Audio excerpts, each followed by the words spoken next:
Nkulamusizaako munange Munnayuganda wena gy'oli. Omanyi emboozi ya Nabbanja eno erina engeri gye yanyumidde. Ate alinga eyerabidde nti Uganda bukyetandika okubeerawo yali baddemu kuba Prime Minister ab'enjawulo, okitegeera. Kati lisiti y'aba Prime Minister bano abazze babeera mu Uganda okuviira ddala ku independence. Fact tujja kutunuulira Uganda okuva ku independence. Uganda ezibeeramu ba Prime Minister baliwa. Mu mwaka gwa 62 okutuuka 66 awo nga Kabaka akyali, Obote yali Prime Minister wa Uganda. Era Obote yali Prime Minister nga Uganda efuna obwetwaze, ekitegeera, okuva mu mikono gy'abazungu. Ekyebuuzibwa Obote ono okufuuka Prime Minister obuvunaanyizibwa bwe bwali ki? Oba obuvunaanyizibwa bwa ofiisi eyo buli buvunaanyizibwa ki? Munnaffe Nabbanja obumanyiko? Kubanga sometimes ekituleetera obuzibu ye muntu okugera n'akuwa ofiisi nga tomanyi nabikolebwamu, n'omaliriza nga okutte kino okutte kiri totasobola kukola byonna kola, kitegeera. Tugende mu maaso. Kati okuva mu mwaka gwa 62 okutuuka 66 mbabuulidde eyali Prime Minister yali ani? Yali Apollo Milton Obote. Kati wetuvaawo ne tujja, omanyi wakati awo Uganda ezeebeeramu obuzibu bungi obwa politics era obutatereranga n'okutuuka leero. Ky'ofuula Abannayuganda tubonyebonye okufa, obwavu, ebiki, kyokka nga Uganda nsi ngagga in its nature. Kati wakati w'omwaka ogwa 66 Obote awambye obuyinza bwa Kabaka, yeefudde Kamalabyonna. Wakati awo teutwalina Prime Minister bulungi. Okuva mu mwaka gwa 66 wuyo tuyingidde 7 ogw'ensanvu ate tewali mpaka mu gw'ekinaana. Mu gw'ekinaana ne tugenda ne tufuna Prime Minister omulala gwe baali bayita Otema Alimadi. Omumanyi yali musajja from West Nile. Wakati w'omwaka gwa 8 ne 85 yali Prime Minister Otema. Kati omwaka gwa 85 nga tegunaba nakugwako, Paulo Muwanga nafuka Prime Minister. Awo gye myaka gyalimu ebyobufuzi bungi, entalo za NRM, entalo lweruweru. Museveni lino yatugumbulira Bannayuganda okwagala okubamala mu Uganda. Kati ogw'ekinaana mpaka 86 tugenda tufuna Abraham Waligo n'abeera Prime Minister wa Uganda. Mumpulira? Kati oyo yali Prime Minister. Awo Museveni ali mu kulwana eruweera, ali mu kutta abantu awo. Kati mu mwaka gwa 86 mpaka 91 myaka 6 awo Samson Kiseka nga bakava mu lutalo biki, Samson Kiseka n'afuka Prime Minister wa Uganda.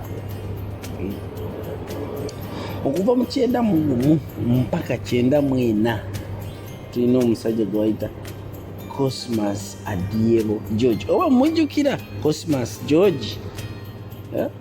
Cosmas naye yaliwo ko 91 mpaka 94 myaka emeka egyo 3. Kati 94 mpaka 99 ne tubeera n'ekintu Musoke nga Prime Minister, nga Ssaaba Minisita. Tugende.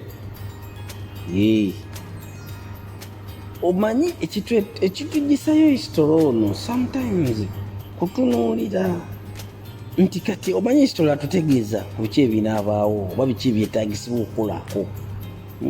Kuba abantu abamu bakonsuminga office bagenda ne balowooza nti bakitalo, nti oba basoso zibeeramu. Katulaba Nabbanja ye ekyokukola ekiteekeddwa okukolebwa nga Prime Minister nti is a leader for all. yalowooza nti kati Uganda eteekeddwa kubeeramu abawagizi ba NRM bokka.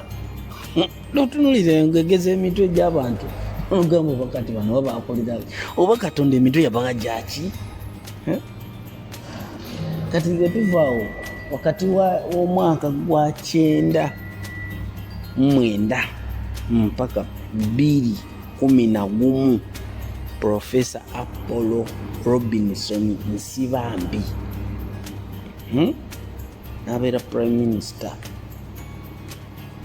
Musajja oyo ndowooza yakulembera bulungi, tetwawuliranga nnyo bigambo yadde munange anti okukulembera wansi wa Nakyemalira nga Museveni yalina okuwa ekyokola era okola byayagala, tokola kyoteekeddwa kukola nga office bweyogera naye okola bibye kitegeera. Era okulemberera wansi w'abantu kati nga ba Museveni engeri gy'ataasoma naye okumanya kwe kutono. Amanyi kimu nti kasita ovaayo ng'oyagala okuvuganya gwe olina kufa. Ekyo kyo kyamanyi, ye kyamanyi mu bwongo bwe. Kati okuva mu mwaka gwa 2011 mpaka 2014 myaka emeka wakati awo Amama Mbabazi. Jjukira Amama Mbabazi ono azze abeera minisitule ez'enjawulo. Ndowooza era omuntu eyava mu gwa minisita n'afuuka prime minister azze abeera mu minisitule eyo wansi eyo okufiira ddala wansi eno. Okitegeera? Era ndowooza ye musajja olwava kuba prime minister n'akomawo n'ayagala avuganye mukama we nti ayagala kufuuka president ebiseera ebyomu bijjukira ebya go forward ebyekifuusa. Uganda tubonyebonye. Kati okuva mu mwaka gwa 2014 mpaka 2021 myaka 7 Ruhakana Rugunda Ndugu n'afuuka prime minister. Kati wetutuse mu mwaka gwa 2021 Bannayuganda mwe bafiiridde 22 Novemba abamujjukira 18-19 Abannayuganda ne bafa helpless ng'ebyenyi. Musajja n'abateekamu abantu ne bakuba amasasi. Innocent Ugandans ne bafa nga tuli mu kintu kye baali batusibye mbu struggle gitwamalira ate lwakuba kati tetunaba kumanya oba struggle yabaaki ine tugireke eyo. Kati Ruhakana Rugunda 2014 mpaka 2021 kati wetuvudde mu kalulu Bannayuganda mwe bafiiridde ono omusajja okwagala okufuna ejjirikiti kwasula embwa n'alonda Nabbanja mukazi wattu yenna ajamiira mu bintu byatategeera.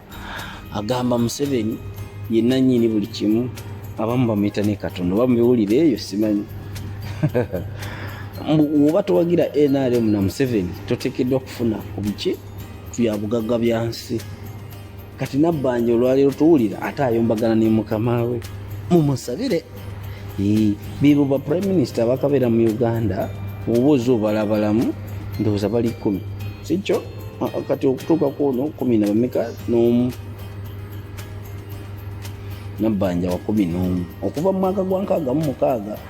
Kati bano tetwogeddeko kati okuva ku gwa 62 okudda wansi abo baali bazungu baali baki.